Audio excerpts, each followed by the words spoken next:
Oke, selamat malam member PHP Indonesia yang ada di seluruh Indonesia dan seluruh dunia. Selamat malam, selamat bergabung dalam Malming bareng Peter, sebuah event malam mingguan di mana teman-teman yang mungkin lagi nongkrong di rumah sendirian, programmer yang mungkin tidak ada aktivitas wakuncar dan sebagainya. Nah, malam minggu kita bareng-bareng di program Malming bareng Peter. Ini adalah sebuah event yang diadakan untuk melatih teman-teman untuk belajar public speaking, untuk belajar berbagi dengan hanya menjawab pertanyaan-pertanyaan yang diajukan oleh member PHP Indonesia tentunya. Dan ada yang istimewa pada edisi kali ini karena kita kedatangan tamu Om Tigor Manurung. Beliau adalah sistem analis di sebuah bank dan sudah sangat berpengalaman, dan ada 3 pertanyaan yang akan kita jawab pada malam hari ini adalah, perlukah programmer menguasai banyak bahasa pemrograman? Dan kedua adalah, seberapa penting programmer atau IT belajar teknologi terbaru?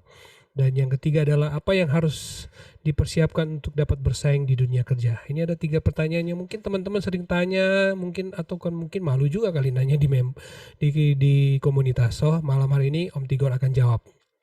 Sebelum kita akan tanya jawab mulai dengan pertanyaan pertama, mungkin Om Tigor mau menyapa teman-teman yang sudah hadir pada malam hari ini. Ada 11 orang. Silakan Om Tigor. Oke, terima kasih Om Peter udah dikasih waktu ya untuk malam ini ya. Mungkin malam ini kita santai-santai aja ya teman-teman ya. Oke, selamat malam teman-teman. Perkenalkan, nama saya itu Tigor. Mungkin banyak yang belum kenal ya. saya jarang online juga untuk beberapa saat ini. Oke, saya Tigor, saya berkecimpung di dunia profesional ya. Profesional itu sekitar berapa tahun ya? Mungkin nggak lebih lama dari Om Peter lah. Saya baru sekitar 12-13 tahun. Dan semuanya menjadi IT, bekerja di bidang IT. Untuk pengalaman di IT sendiri saya sejak SMP, jadi kalau diturut itu udah banyak yang saya pelajarin di IT ini. Oke, ini saya lanjutin langsung ke pertanyaan atau gimana Om Peter? Belum. Oke, saya selama bekerja itu lebih banyak spesialis di perbankan ya, karena memang saya dari kuliah itu memang saya pengen kerja di institusi finansial, jadi walaupun background saya nggak nyentuh itu juga ya, mungkin IT-nya iya, tapi kalau misalkan masalah kayak knowledge-nya ya nol lah ibaratnya untuk perbankan. Memang itu harus dipelajari saat bekerja di institusi tersebut.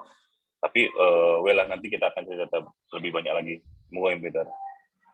Alright, oke. Kita akan masuk di pertanyaan yang mungkin sering tanya, pertanyaan pertama yang mungkin teman-teman sering tanyakan. Tapi saya juga meminta teman-teman untuk ikut nimbrung, untuk bertanya juga di kolom komentar atau di status komen dari video ini.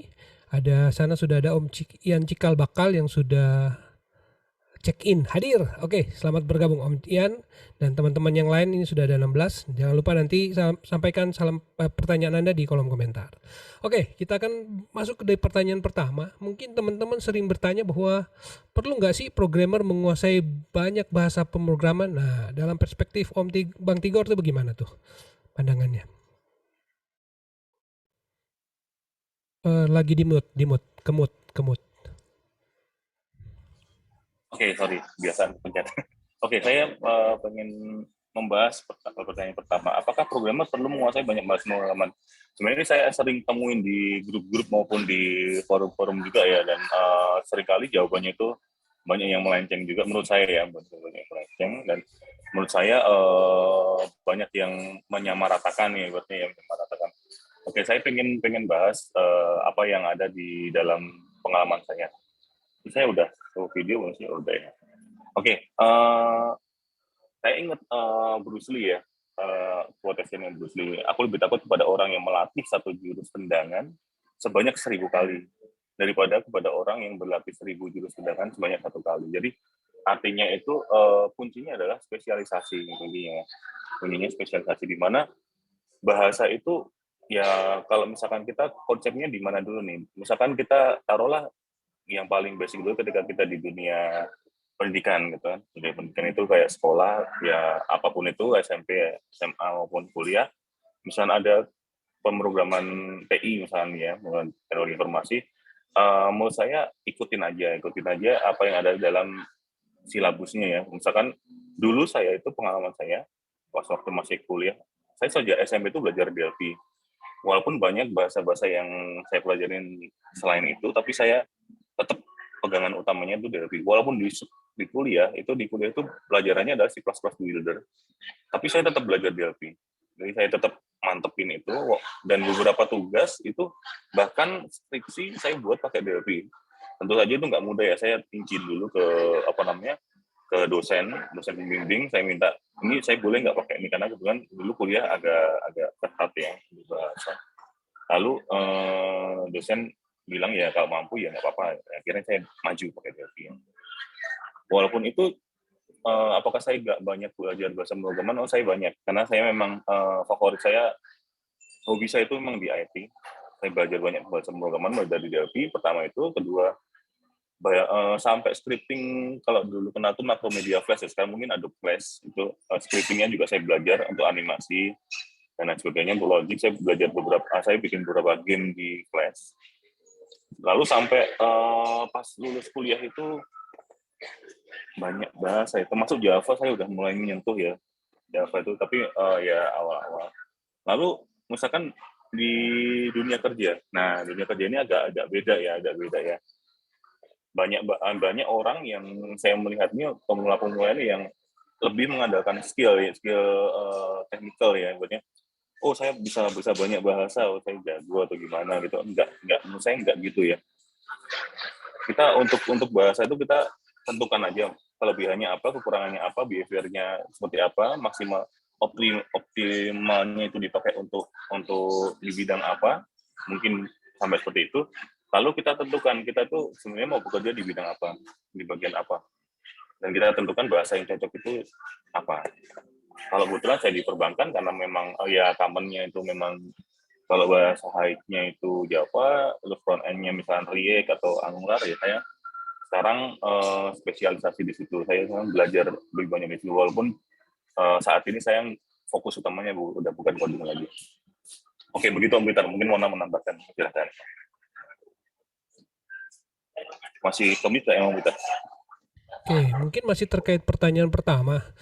Jadi sarannya Bang Tigor sendiri kalau misalnya mau belajar itu apakah mereka harus menguasai dulu satu bahasa sampai jago baru mulai lagi dengan bahasa yang lain atau bagaimana? Oke, kalau menguasai sampai jago, sebenarnya saya lebih tertarik di bagian konsep pemrograman ya, konsep pemrogramannya, bukan bahasanya ya. Karena ketika saya belajar bahasa baru, termasuk yang terakhir itu saya belajar Golang, itu pun hanya 1-2 hari saya udah tahu konsepnya, saya udah bisa coding satu aplikasi. Jadi menurut saya nggak serumit itu belajar bahasa pemrograman kalau kita tahu konsep pemrogramannya. Begitu Om Peter. Oh, oke. Yes, ya teman-teman yang mau berpartisipasi juga nggak apa-apa. Meskipun mungkin sudah lewat pertanyaan juga teman-teman boleh balik lagi ke pertanyaan yang pertama. Oke, kita mungkin akan masuk ke pertanyaan yang kedua. Ini juga tidak kalah menariknya. Ini terkait pertanyaan mengenai seberapa penting programmer atau IT belajar teknologi terbaru. Nah, dalam pandangan Bang Tigor itu seperti apa ya? Oke, baik. Nah, ini saya pengen membedakan dulu antara pertama sama kedua ya. Jadi, kalau pertama itu saya lebih fokus dengan spesifiknya. Jadi, bahasa pemrograman apa gitu kan ya. Yang kedua ini teknologi. Teknologi bedanya seperti apa sih? Misalkan sekarang itu banyak yang orang yang bilang Kubernetes gitu kan, yang machine learning gitu, microservice, microphone, AWS gitu kan ya. Yang terbaru ada yang ibaratnya kalau kita kita omongin tuh kayaknya menjadi pusat perhatian gitu kan ya, menjadi oh ini bisa, ini keren banget gitu kan. Nah itu menurut saya begini sih, apakah kita perlu belajar teknologi terbaru, perlu belajar teknologi terbaru?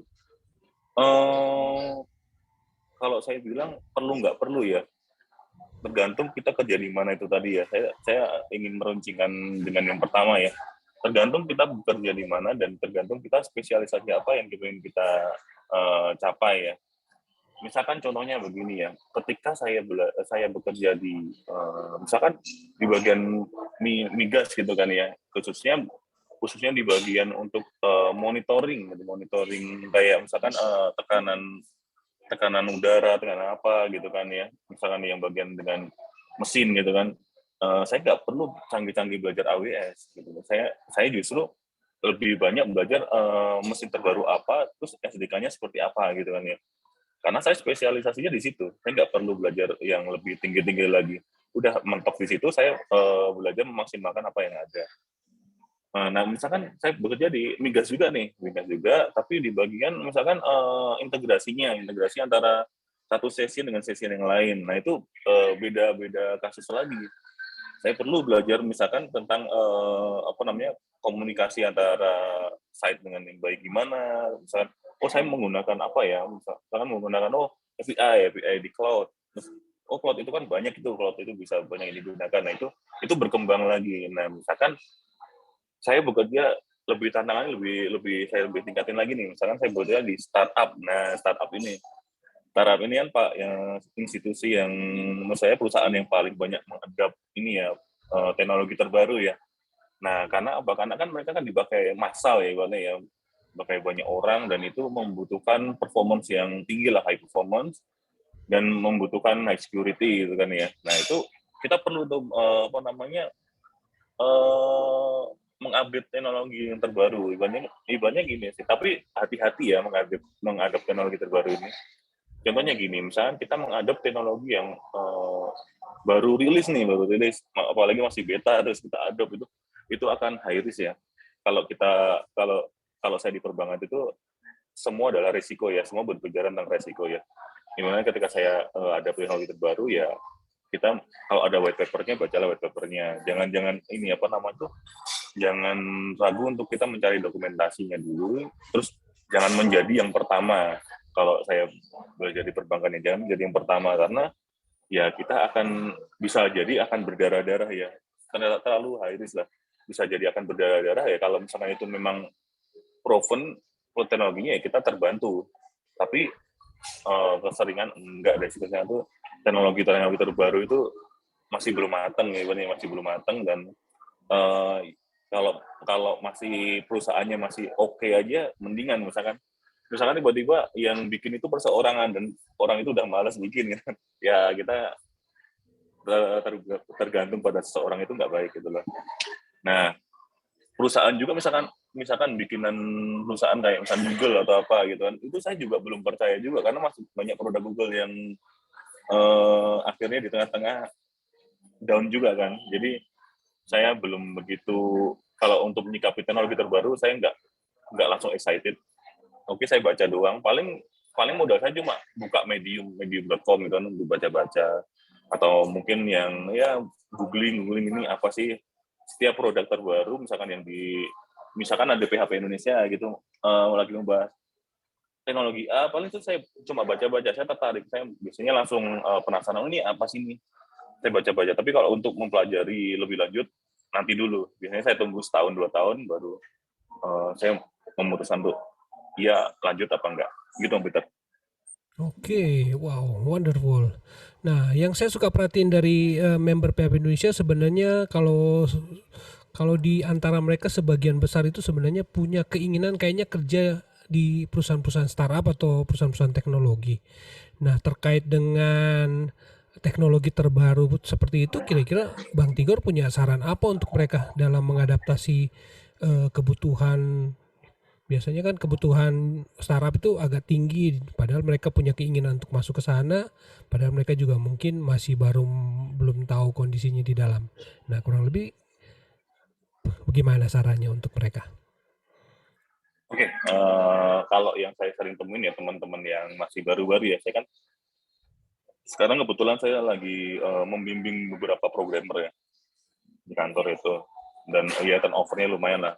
Dan itu saya sering temuin itu ketika orang-orang baru itu masih menggebu-gebu ya Peter ya biasanya ya, masih menggebu terhadap Ya, teknologi gitu kan. Wah saya pengen belajar ini, pengen belajar itu, tapi biasakan di dalam diri kita itu ketika kita belajar kita tuh harus men-challenge diri kita sendiri. Apakah kita dengan teknologi ini apa keuntungan benefit yang kita bisa kasih ke perusahaan gitu gitulah. Jadi dan apa namanya jaminan terhadap yang kita kita usulkan, misalkan kita mengusulkan apa namanya, oh kita harus pakai OpenShift, oh kita harus pakai ini. Nah, kita harus memberikan solusi end to end-nya. Jangan cuma oh saya pengen menggunakan OpenShift, tapi bisa nggak kamu mendeploy OpenShift itu? Misalkan, oh bisa nggak administrasinya kamu bisa nggak apa namanya install dari awal, terus misalkan ada kasus di mana misalkan harus apa namanya scale up, misalkan contohnya gini ya, oh saya pengen belajar belajar web server, web logic atau apa gitu. Oh tapi saya cuma bisa menginstal aplikasi doang nih di dalamnya nih, tapi nggak bisa misalkan, oh saya nggak bisa setup di dalamnya. Nanti kalau perusahaan gede mendingan, oh kita bisa panggil prinsipal ya, prinsipalnya gitu, orang-orang terkait itu kita bisa panggil, kita bisa presentasi. Biasanya ada misalnya saya panggil orang nih, besok Selasa saya ada panggil vendor gitu kan, karena saya tertarik produknya. Lalu mereka presentasi tuh produknya itu seperti apa sih. Nah itu kalau perusahaan besar bisa seperti itu, tapi kalau perusahaan kecil kan dan misalkan apalagi kita yang initiate ya, biasanya kalau kita yang initiate, perseorang initiate itu biasanya kita akan di-challenge sebenarnya ya. Kelebihannya apa? Nah, itu kita harus bisa menjawab terlebih dahulu. Jangan sampai kita mengadop suatu teknologi yang kita hanya tertarik pada 1-2 dari 10 yang teknologi itu bisa lakukan gitu loh. Itu Om Peter kira-kira. Oh, wonderful. Oke, ini ada pertanyaan bagus dari Fahmi Faizal Aji. Jika tidak mengikuti perkembangan teknologi terbaru, bagaimana cara meyakinkan ke klien bahwa teknologi lama itu masih layak dipakai untuk sekarang? Secara mereka suka membanding-bandingkan katanya gitu. Oke, jadi intinya adalah bagaimana kita meyakinkan klien ya, ini ya, teknologi yang kita pakai itu adalah bisa bisa dipertanggungjawabkan gitu, maksudnya bisa bisa dibandingkan dengan Teknologi lama tapi teknologi masih layak terbaru gitu ya. dipakai untuk sekarang gitu ya. Oke, begini sih, kita ngomong kalau ke klien itu saya berbicara masalah solusi ya, masalah solusi bukan masalah technical ya. Saya terbiasa masalah solusi, saya terbiasa mempresent apa yang produk saya ini mampu, bukan dibuat pakai apa dan secanggih apa produk saya ini. Mungkin secanggih apa itu saya konteksnya itu dalam fungsinya ya. Misalkan saya bilang, oh saya web ini, oh saya web ini bisa bisa tahan terhadap berapa TPS, transaction per second gitu. Dengan arsitekturnya budgetnya segini, saya bisa memaksimalkan berapa TPS. Nah itu biasanya solusi itu yang saya tawarkan ke klien. Bukan masalah, oh saya bikin pakai ini pakai Node.js, terus saya pakai apa namanya microservice, saya pakai Redis dan sebagainya. Saya enggak pernah bilang gitu. Tapi saya bilang benefit apa yang klien itu dapat, gitu sih yang kita. Oke, semoga menjawabnya Mas Fahmi Faisal Aji. Oke, kita ada di wah, sudah di pertanyaan ketiga nih. Masih ditunggu ya teman-teman berpartisipasinya di pertanyaan. Sudah ada pertanyaan satu, saya masih tunggu pertanyaan yang lain. Oke, pertanyaan yang ketiga adalah apa yang harus dipersiapkan untuk dapat bersaing di dunia kerja? Nah ini sering juga memang ditanya sama member BHP Indonesia. Mungkin banyak yang takut bersaing kali. Mungkin karena wah lulusan IT itu ribuan setiap tahun gitu. Aduh ini bagaimana nih? Nah ini asik nih pertanyaannya. Gimana tuh Bang Tinggal? Oke. Jadi pertanyaan ketiga ya, apa yang harus dipersiapkan untuk dapat bersaing di dunia kerja? Oke, itu mungkin diri kita sendiri waktu dulu mungkin gitu juga, Peter ya. Apalagi Yes. ya sekarang sampai sekarang kadang kan gitu juga ya. Oh kita mau mempelajari apa lagi nih gitu kan, supaya minimal tuh nggak apa namanya tiba-tiba ada mahasiswa baru yang bisa nyanyi kita gitu ya. Nah, oke, kita mulai dari kegelisahan mahasiswa-mahasiswa ya, atau mungkin calon fresh graduate misalnya. Oke, pertama itu yang kita persiapkan itu tentu aja kalau kita berkecimpung di IT itu ya kita sebisa mungkin bisa bahasa Inggris ya. Bahasa Inggris itu udah fundamental lah itu lah. Nggak perlu yang fasih, nggak perlu yang kita aktif ngomong ya, tapi minimal kita membaca, lalu bisa mengartikan ya kosakatanya diperkuat lah ibaratnya lah. Nah itu bahasanya apa tuh nggak tahu. Terus berikutnya itu membaca. Nah ini kelemahan para calon-calon fresh graduate berarti ya. Calon-calon ini pekerja itu membaca dokumentasi terutama ya. kadang tuh ya kita sering temuin lah errornya apa, udah terlihat tuh errornya udah bahasa manusiawi banget, masih ditanya ini kenapa gitu kan. Ibaratnya ya apa kita nggak mempunyai kemampuan untuk googling terus selalu nempelin itu di Facebook gitu loh, di forum. Kita sebenarnya kan ibaratnya gini, saya itu sebenarnya merasa di grup itu saya nggak pinter sebenarnya ya. Tapi saya itu nggak mudah bertanya asal-asalan ke grup ibaratnya gitu. Jadi apa yang saya bisa tanya, saya bisa cari dulu sendiri, ya saya cari dulu. Baru mentok-mentok nih, paling mentok nih biasanya saya nanya. Saya sekali dua kali itu nanya lah ke grup itu, ke grup-grup pemrograman ya. Saya dua kali itu nanya. Bahkan yang kadang saya tuh tanya, sebenarnya itu simple, tapi saya nggak cari-cari itu nggak ketemu di Google, jadi saya tanya. Nah itu, jadi biasakan kita itu berusaha untuk mencari tahu dulu, mencari tahu sendiri dulu, gimana di googling itu seperti apa. Jangan ya kita ibaratnya kita gini lah, masalah kita yang sering kita hadapin itu bukan masalah pertama yang di muka bumi ini gitu. Ibaratnya itu pasti banyak yang membahasnya terlebih dahulu, sehingga kita baca aja, kita tinggal cari, oh seperti ini, seperti ini. Banyak jawaban yang ada di internet kalau kita mau nyari. Oke, yang berikutnya apa? Berikutnya adalah debugging. Nah, debugging itu gini, kan sekarang kan terus pemrograman rata-rata punya debugging ya. Baik itu pemrograman yang memang editornya ada debuggingnya, sampai misalnya kayak JavaScript. JavaScript kan sekarang bisa di debug di web browser juga tuh. Nah, mungkin PHP juga ya. Kayaknya saya pernah lihat deh PHP itu pernah di debug juga. Nah, ibaratnya gini, biasakan kita itu melakukan, ibaratnya kita kan sebagai programmer ya, kita tuh tukang mencari masalah ya, ibaratnya ya. Masalah apa kita selesaikan gitu kan ya. Nah, kita jangan terjerumus pada masalah itu gitu. Jadi, ibaratnya misalnya ada error. Error itu kan biasa kan. Kalau misalnya kita udah ke tingkat yang lebih expert, itu malah justru kita tuh ngarepin error. Jadi misalkan kita habis deploy atau apa, kita nyalain itu, kalau nggak ketemu error tuh something wrong gitu. Jadi, wah ini ada sesuatu yang lebih gede yang akan terjadi gitu.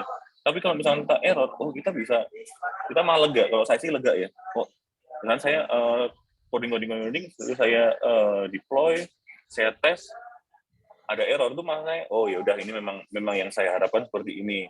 Ada flow yang error atau ada apa, misalkan tiba ada exception, oh ya memang itu wajar. Tapi kalau misalkan nggak ketemu, itu malah justru kita harus waspada ya. Nah, problem solving di sini selanjutnya adalah problem solving.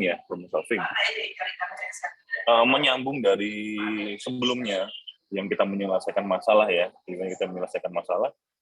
problem solving juga menyelesaikan masalah ya. Oke. Jadi gini sih, ketika kita itu pengen bikin nasi goreng, kita tuh harus bisa menjabarkan dalam kepala kita terlebih dahulu ya. Misalnya, oh kita harus menyiapkan apa nih, nasi. Nggak ada kan nasi goreng, nggak ada nasinya ya. Terus misalkan kita pengen nasi goreng pedas, kita harus menyiapkan cabai dan bumbu-bumbu lainnya. Sampai dengan, misalkan kita pakai kompor untuk masaknya gitu kan ya. Jadi kita harus runut ketika ada masalah, aku lapar, aku pengen nasi goreng ya. Kita menyelesaikan apa dengan apa? Bikin aja nasi goreng. Bumbunya apa aja sih gitu kan. Kita harus bisa membreakdown. Lalu yang pertama itu, yang kedua itu kan masih ada dalam kepala kita ya teman-teman. Kalau dalam kepala kita tuh sifatnya abstrak. Jadi yang saya pelajari itu, sesuatu yang masih ada di dalam kepala itu masih sifatnya abstrak. Perlu kita tulis, perlu kita define, biasanya saya ambil coret-coretan. Bahkan saya ngobrol dengan Om Peter ini pun saya ada contekan, ada konsep-konsep yang ingin saya bahas. Karena apa? Kalau dalam kepala itu ketika kita ngomong atau apa lagi, nah misalkan kita pengen deploy ke production, itu biasanya kita tuh panik ya. Banyak ketika kita ada tekanan atau apa, kita tuh panik. Yang ada di kepala itu biasanya buyar. Biasanya keseringan tuh buyar, apalagi pemula-pemula itu biasanya buyar karena mereka kan belum bisa tenang ya. Buyar akhirnya ya apapun yang kita pikirkan, seemas apapun, seberlian apapun, itu akan jadi nggak kelihatan. Jadi mending kita tulis, kita runut, walaupun itu awalnya ribet, cuma ribet awalnya aja kok, lama-lama nanti kita akan menjadi orang yang terstruktur lah. Kalau ada apa-apa, kita lebih suka untuk mempresentasikan dalam bentuk tulisan itu bagus. Bagus banget. Terus selanjutnya, itu yang saya jelasin sebelumnya itu adalah yang hal dasarnya ya, hal dasar fundamentalnya. Lalu ketika kita udah mencapai apa namanya itu tingkat yang middle itu kita yang menurut saya yang udah saya lakukan ya, baru saya lakukan itu adalah spesialisasi. Nah, spesialisasi ini dalam artian begini, kalau kita belajar bahasa pemrograman banyak itu tuh ibaratnya saingannya tuh banyak banget. Kita kan berhadapan dengan saingan yang nggak ada habis-habisnya. Berarti kalau saya ngomong di kantor itu, saya ngomong sama tim saya tuh, kalau kamu itu cuma ngandelin skill codingmu, di sini tuh banyak banget yang bisa coding yang jago-jago. Apalagi di luar itu banyak banget. Jadi apa yang harus dipersiapkan? Spesialisasi. Kamu pengen belajar apa? Passionmu di mana? Misalnya, passion saya di, saya kan, misalnya saya di bank, saya di bank, terus saya passionnya di mana lagi nih? Misalkan, saya sekarang ada di wholesale, ada di apa namanya itu, bank terkait dengan departemen yang terkait dengan wholesale lah, banyak ada retail, ada wholesale. Sebelumnya saya udah pernah bahas di pertemuan saya sebelumnya. Nah, saya spesialisasi di situ. Yaudah, saya belajar tentang itu aja. Jadi saya mau batasi ruang lingkup spesialisasi saya. Apa yang saya pelajarin, karena semakin senior, ibaratnya saya nggak suka ngomong senior, tapi enak banget kita analogi senior ya. Semakin senior kita, semakin expert kita, maka kita harus batasin apa yang harus kita pelajarin. Karena apa? Karena kita harus bisa meruncingkan lah, ibaratnya kita harus bisa meruncingkan apa itu passion kita. Kita harus bicara masalah passion, bukan masalah skill lagi. Skill adalah untuk awal-awal, lalu berikutnya adalah yaitu kita harus menentukan spesialisasi. Dan misalkan kita udah spesialisasi, kita udah udah jago lah ibaratnya, udah meruncing gitu. Lalu yang terakhir apa sih yang kita harus bangun itu? Nah, ini nggak kalah penting ya, yang saya juga sering sering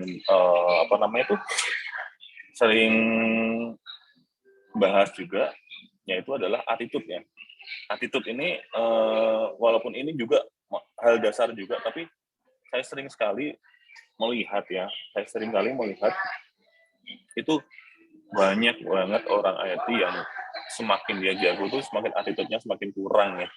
Apalagi ya ibaratnya semakin dia terkenal, semakin dia jago banget, itu semakin dia attitude-nya tuh kayak, ya saya bisa begini, kamu cuma bisa itu, misalkan saya tuh udah berkilau nih, kamu bisa apa gitu. Ya, jangan gitu, ibaratnya bisa aja yang lebih rendah dari kita itu, yang kita anggap ya lebih rendah ya, yang kita anggap lebih rendah itu ternyata punya sesuatu yang lebih dari kita. Jadi kalau saya simpulkan tuh, ketika kita memulai sesuatu tuh kita butuh skill. Kalau kita pengen mempertahankan, kita pengen meningkatkan, kita butuh attitude. Nah, seperti itu kira-kira. Wow, oke. Wah, panjang lebar. Mudah-mudahan teman-teman tercerahkan dengan jawaban Bang Tigor.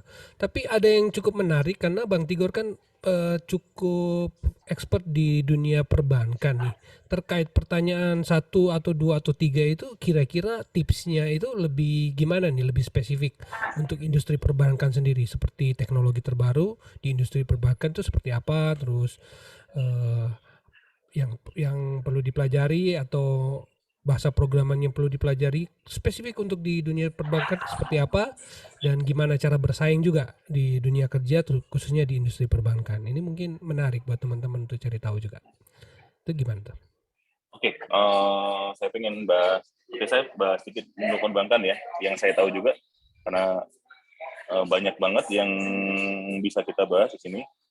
Saya lebih tertarik itu bahas teknologi terbaru ya, seberapa penting teknologi terbaru di dunia perbankan itu. Mungkin dari dulu ya, seperti kita tahu, perbankan itu mungkin agak telat ya teknologinya ya, agak telat karena memang apakah nggak bisa untuk lebih terbaru lagi, Bang? Bisa banget. Tapi balik lagi yang saya omongin sebelumnya, kalau di perbankan itu semua adalah resiko. Kita lebih belajar untuk resiko. Bagaimana menghadapi resiko, bagaimana kita, ibaratnya resiko kan pasti akan menimbulkan sesuatu yang buruk ya. Kebanyakan sesuatu yang buruk. Bagaimana kita mengantisipasi resiko tersebut. Nah, itu termasuk ke dalam teknologi terbaru yang ada di yang muncul lah, yang muncul teknologi terbaru itu adalah resiko kalau kita pakai itu. Nah, kita harus bisa membuktikan bahwa teknologi itu udah cukup matang untuk kita gunakan. Nah, kita bicara masalah teknologi ya, bukan masalah solusi ya. Ini solusi sama teknologi kadang kita campur adukan ya, solusi sama teknologi. Nah, teknologi ini biasanya kita pelajarin dulu, misalkan setahun 2 tahun, oh oke nih, baru kita apply di satu produk gitu. Nah, ibaratnya apakah ini telat? Enggak juga. Sekarang misalkan di perbankan itu masih sering pakai FTP, pengiriman file dan lain sebagainya. Nah, misalkan gini, contohnya gini ya, ketika ada satu sistem yang itu butuh ngirim GL file gitu kan, general ledger lah ibaratnya file GL di akhir hari, itu kita pakai file. Itu kita coba ngirim file TXT formatted gitu ke host gitu kan. Nah, loh kenapa kok pakai file? Kenapa kok nggak pakai HTTP atau API gitu? Nah, saya balik pertanyaannya. Emang harus pakai HTTP? Emang kita harus menggunakan cara yang canggih cuma untuk sekedar mengirimkan file GL doang? Gitu sih. Jadi lebih ke solusi yang kita capai. Kita capai apa? Jangan sampai kita tuh pakai mobil Ferrari hanya untuk Indomaret gitu lah. Jadi itu kita harus sesuaikan teknologi apa, kita harus lebih fleksibel. Kalau apalagi untuk memitigasi resiko ya, meminimalisir resiko yang kita akan hadapi. Oke, terus misalkan yang untuk bersaing ya, untuk bersaing, nah ini masih terkait dengan saya ngomongin tadi ke tim saya, jangan terlalu terfokus kan karena bank ini sudah termasuk spesialisasi ya, ibaratnya ya. Kita masuk bank itu udah spesialisasi, kita udah menjurus ke satu ilmu prinsip perbankan ya, finansial gitu kan. Jadi kita harus lebih runcingin apa yang kita pengen pelajarin. Saya bilang kalau misalnya kamu kalau misalnya jago, saya bilang gini sih ke tim saya tuh nggak jago-jago banget coding. Saya bisa bilang saya nggak jago-jago banget coding ya. Saya cuma bisa ini itu. Walaupun kadang ya juga tim saya bilang, Mas Tigor lebih jago gini. Tapi saya bilang enggak, saya itu jarang banget update. Saya udah termasuk jarang update, tapi saya lebih ke spesialisasi di bidang yang saya geluti gitu lah. Jadi ibaratnya saya bilang ke teman saya jangan terlalu fokus pada bahasa apa yang kamu kuasai yang terbaru, tapi fokuslah pada passion apa yang kamu pengen dapetin. Saya selalu bilang gitu tim saya. Saya selalu bilang kalau kamu cuma pengen bisa pinter coding, akan banyak saingan kamu di sini karena yang saya tahu tuh di kantor tuh banyak banget yang bisa coding, yang bisa jago coding itu banyak banget, yang bisa merumuskan coding yang canggih-canggih itu banyak banget. Tapi gini, misalnya nggak banyak yang bisa membuat suatu arsitektur sistem yang bagus. Nah, seperti itu. Jadi, misalnya kita udah meruncingkan, kita di bidang arsitek sistem nih. Itu nggak banyak yang bisa membuat arsitek yang bagus, di mana misalkan, saya bikin arsitek produk ini, misalnya saya bikin A gitu. Saya bikin supaya ini efisien, jadi bisa berapa ribu TPS. TPS itu transaction per second ya. Bisa berapa TPS. Ini scale-nya bisa 5.000 TPS atau berapa 10.000 TPS. Nah, itu nggak banyak yang bisa seperti itu untuk sekarang ini. Jadi yang sekarang ini ya cuma bisa, saya bisa retire atau gimana. Nah, apalagi mengcombine yang saya temuin sekarang ini, mengcombine antara ilmu bahasa pemrograman dan ilmu infrastrukturnya. Jadi misalnya ilmu servernya. Jadi kadang kadang ada gap juga nih antara tim infrastruktur dan tim coding lah ya, programmernya. Kadang ada ini juga. Jadi infrastrukturnya saya pengen servernya seperti ini, retire atau gimana gitu kan. Saya pengen HA. Saya pengen aktif-aktif gitu antara DC sama DRC. Padahal kalau dalam kita yang programmer ya, kita bisa bikin nih microservice. Microservice itu nggak harus retire juga kita ininya. Nggak harus sekaku itu, nggak harus. Terus satu server itu memuat semua service, ya nggak harus seperti itu. Itu kan arsitektur yang monolitik ya. Nah kadang seperti itu. Jadi apa yang diinginkan server itu kadang berbanding terbalik dengan apa yang kita bikin sebagai programmer. Nah kita sebagai arsitek itu harus menengahi seperti itu. Oh, kita pengennya seperti ini, bahasanya seperti ini, yang bagus seperti ini. Untuk misalkan untuk service backend bagusnya seperti ini, lalu untuk teknologinya bagusnya pakai ini. Nah, itu nggak banyak. Misalkan seperti itu. Misalkan spesialisasi yang bisa kita pelajari itu seperti itu. Gitu, Om Peter. Oke, wonderful. Wow, komplit banget. Kita akan masuk ke pertanyaan terakhir nih dari member Budi Pratama.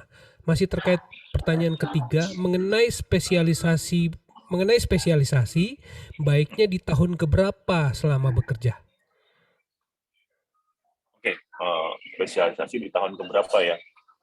Kalau menurut saya itu spesialisasi nggak harus ke tahun kelima ke enam ya. Tahun pertama pun bisa kita spesialisasi ya sebenarnya.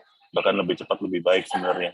Karena balik lagi, kalau saya sering ngomong itu bahasa pemrograman itu ya bakal itu aja. If else atau apa itu sering paling kita temuin gitu kan ya. Switch case gitu kita pasti temuin. Tapi yang berkembang itu adalah bisnisnya. Nah, kita dari tahun pertama itu kita harus sadar tentang hal itu. Jadi bahasa itu ya itu aja, tapi yang berkembang itu bisnisnya di mana sebenarnya teknologi itu memenuhi suatu bisnis, bukan teknologi duluan itu enggak. Jadi ada kebutuhan apa pasti ada teknologi terbaru untuk memenuhi kebutuhan A gitu. Jadi misalkan saya butuh kebutuhan A. Saat ini teknologi yang kita harus gunakan ABC, tapi suatu saat ada satu teknologi yang bisa mengcover untuk kebutuhan tersebut. Hanya satu teknologi. Nah, itu seperti itu. Jadi kita spesialisasi bisa dari tahun pertama itu lebih baik, lebih cepat lebih baik menurut saya. Gitu Om Bilang. Oke, moga-moga menjawab ya Mas Budi Pratama untuk pertanyaannya. Oke, waktunya sudah selesai dan kita akan masuk di bagian terakhir. Bang Tigor mungkin ada pesan-pesan buat teman-teman untuk motivasi dan mungkin ada yang mau pingin kalau misalnya mau diskusi, mau kontak atau berdiskusi tentang topik ini, kontaknya kemana? Silakan. Oke, bagi saya kalau saya untuk teman-teman senior ya udahlah ya, mereka udah berjalan dengan sendirinya. Oke, saya pengen ngasih tips saja untuk teman-teman yang baru memulai, terutama yang baru memulai dunia kerja. Try-lah apa yang menurut passionmu ya. Jangan terlalu mengikuti alur teknologi itu berjalan seperti apa, tapi fokus pada passionmu. Kita yang Peter, kalau ingin menghubungi saya mungkin bisa lewat Facebook saya Tigor Manurung ya. Oke, terima kasih Peter. Oke, teman-teman, itu 3 pertanyaan yang sudah kita jawab hari ini luar biasa memang. Terima kasih banget Bang Tigor yang sudah berbagi, sudah sharing dengan kita malam hari ini di Malming bareng Peter. Semoga teman-teman tercerahkan dan semoga bisa memberi motivasi, memberi ide atau insight bahwa ternyata seperti itu dan teman-teman punya ide untuk melakukan apa yang sudah disarankan oleh Bang Tigor malam hari ini. Oke, baik teman-teman, sebagai pengumuman kita akan ketemu di Sabtu minggu depan dengan Mas Uli Karisma Putra, content creator di Malming bareng Peter edisi ke-8 tanggal 4 Desember 2021. Dan ini ada agenda pertanyaannya, nanti kita akan ketemu di Sabtu depan. Wonderful, dan dengan demikian berakhir sudah Malming bareng Peter malam hari ini. Terima kasih Bang Tigor. Sehat selalu, semangat, dan semoga kita cepat ketemu lagi. Aduh, sudah kangen lah, kita sudah beberapa tahun ya nggak ketemu nih. Benar-benar nih pandemik sudah membuat kita jadi tidak bisa kemana-mana. Oke, dengan demikian berakhir sudah. Terima kasih Bang. Sama-sama.